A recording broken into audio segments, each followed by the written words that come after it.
if you look at the last maybe 5 years or so, despite all of this inflationary policy that caused stock markets to soar and eventually crash, gold sort of didn't go anywhere.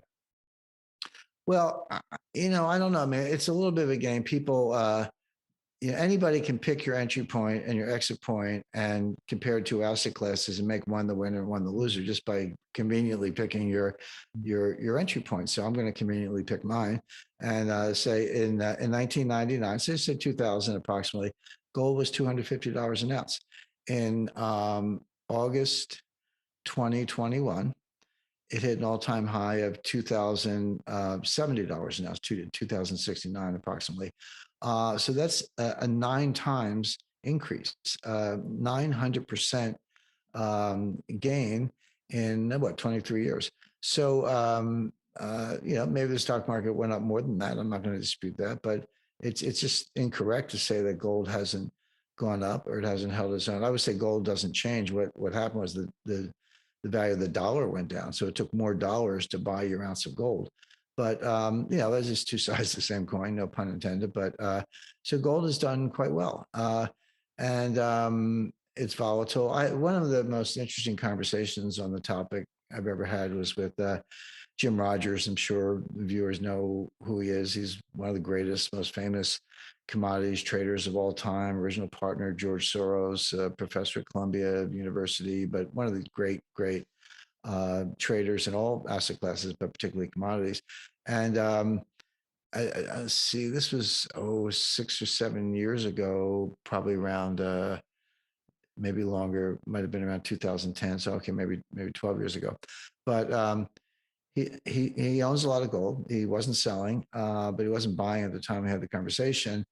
And he said, Jim, gold's going to the moon. He said, that's clear.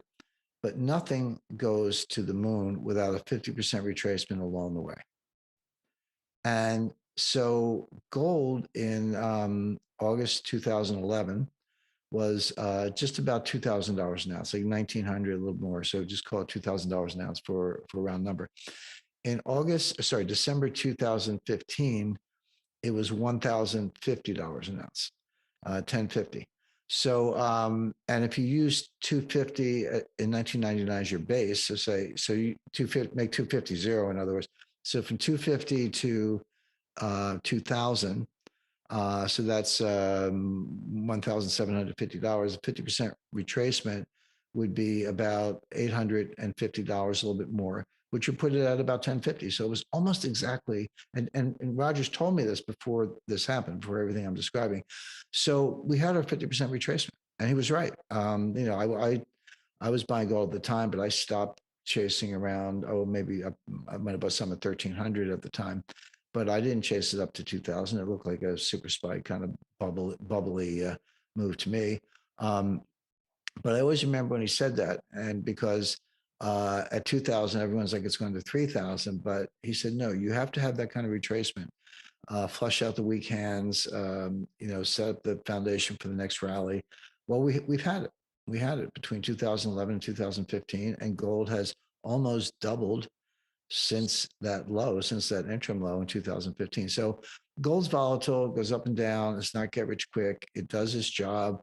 But I expect now we're at a platform or a level where it will go significantly higher. And we're talking, $5,000 an ounce. But I always say, look, it's got to hit 3,000 before it gets to 5,000. So, maybe 3,000 is enough of a forecast.